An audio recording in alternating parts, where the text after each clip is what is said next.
ममता काफले भट्ट के मिसिंग होने की शिकायत उसके पति नरेश ने दर्ज करवाई। इसके बाद नरेश ने रिपोर्टर्स के सामने भावुक होकर अपील की कि ममता जहां भी हो प्लीज वापस आ जाओ, मुझे और आपकी बेटी को आपकी जरूरत है। कुछ दिनों बाद नरेश को ही ममता के मिसिंग केस में और पॉसिबली मर्डर के लिए अरेस्ट कर लिया गया। मैं हूँ रितु और आइए बात करते हैं ममता काफले के मर्डर केस की।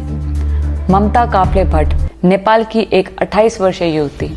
वह अमेरिका के मैनेसेस पार्क वर्जीनिया में रहती थी और फिलहाल UVA health Prince William medical centre में पीडियाट्रिक नर्स के तौर पर काम कर रही थी। ममता नेपाल के कारवे जिले की रहने वाली थी। ममता ने 12वीं तक की पढ़ाई नेपाल से ही पूरी की और हायर स्टडीज के लिए बेंगलुरु इंडिया चली गई। बेंगलोर में उन्होंने ब्राइट कॉलेज से बीएससी नर्सिंग की पढ़ाई करी। ममता पढ़ाई में काफी होशियार थी और अपनी बैच की टॉपर भी थी। वहीं नरेश भट्ट नेपाल के महेंद्र नगर के रहने वाले थे और उनकी उम्र थी 37 साल।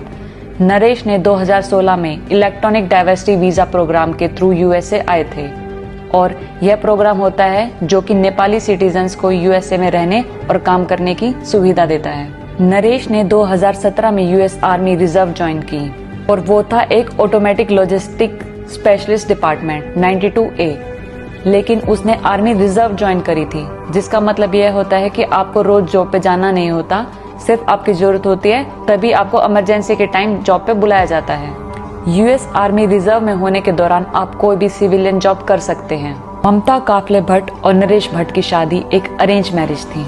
उनकी शादी 10 दिसंबर 2020 को हुई थी और शादी के बाद ममता 19 जुलाई 2021 को अपने पति के पास अमेरिका शिफ्ट हो गई थी। ममता की शुरुआत से ही मैरिड लाइफ में बहुत स्ट्रगल चल रही थी और स्टार्टिंग में तो कुछ दिनों तक नरेश ने ममता को ना तो फोन दिलाया और ना ही खुद से फोन लेने दिया। जब भी ममता की कोई दोस्त नरेश से ये सवाल पूछती कि वह ममता को फोन क्यों नहीं दिला रहा है, तो नरेश ये कहता कि फिलहाल उसके पास पैसे की कमी चल रही है। लेकिन असल में फोन न दिलाने का रीजन पैसे की कमी नहीं बल्कि नरेश का कंट्रोलिंग बिहेवियर था।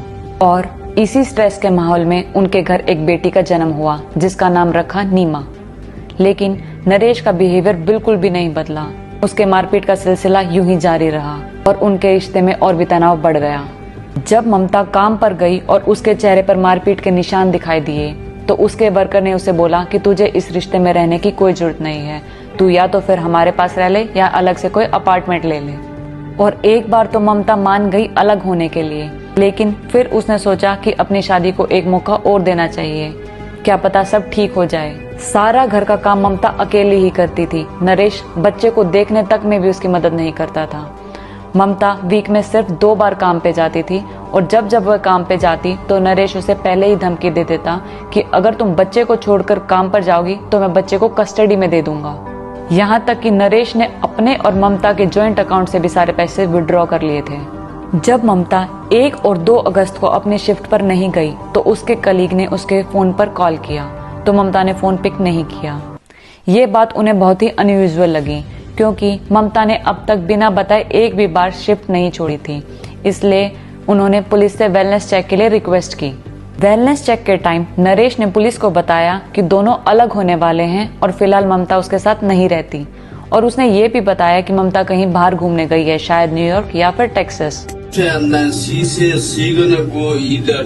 और इसके अलावा नरेश ने यह भी बताया कि वह घर को बेचने की तैयारी में है और जल्दी उसके घर का होम इंस्पेक्शन करने वाले आने वाले हैं। 5 अगस्त को नरेश ने पुलिस में ममता की मिसिंग रिपोर्ट दर्ज कराई और जब किसी की मिसिंग रिपोर्ट दर्ज होती है तो पुलिस तुरंत कई अलग अलग टीमें बनाती है और ये टीमें जांच के लिए अलग अलग दिशाओं में काम करती है, जैसे कि ममता के दोस्तों, परिवार और काम की जगह पर पूछताछ करना, कुछ लोकेशन ट्रैक करने के लिए और आसपास के एरिया को सर्च करने के लिए और कुछ सीसीटीवी फुटेज चेक करने के लिए।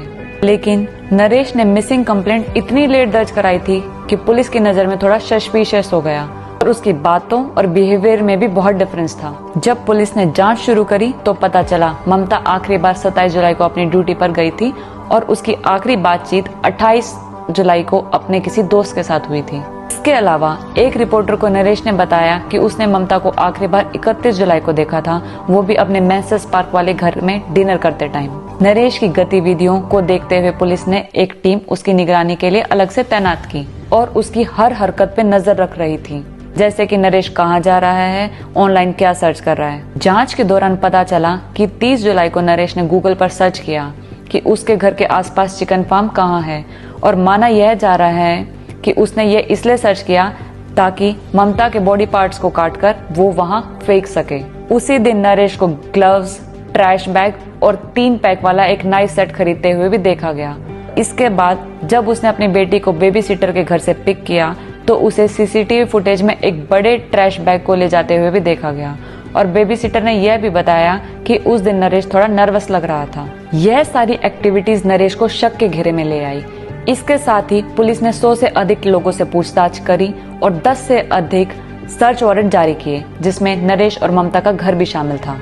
जब 21 अगस्त को उनके घर की तलाशी ली गई तो जांच के दौरान इन्वेस्टिगेटर्स को मास्टर बेडरूम और बाथरूम से खून के धब्बे मिले, जिसके बेस पे 22 अगस्त को पुलिस ने नरेश को ममता के मर्डर और बॉडी को मिस हैंडल करने के आरोप में गिरफ्तार किया। ममता की बॉडी अब तक नहीं मिली है, लेकिन मर्डर का शक नरेश पर ही क्यों है?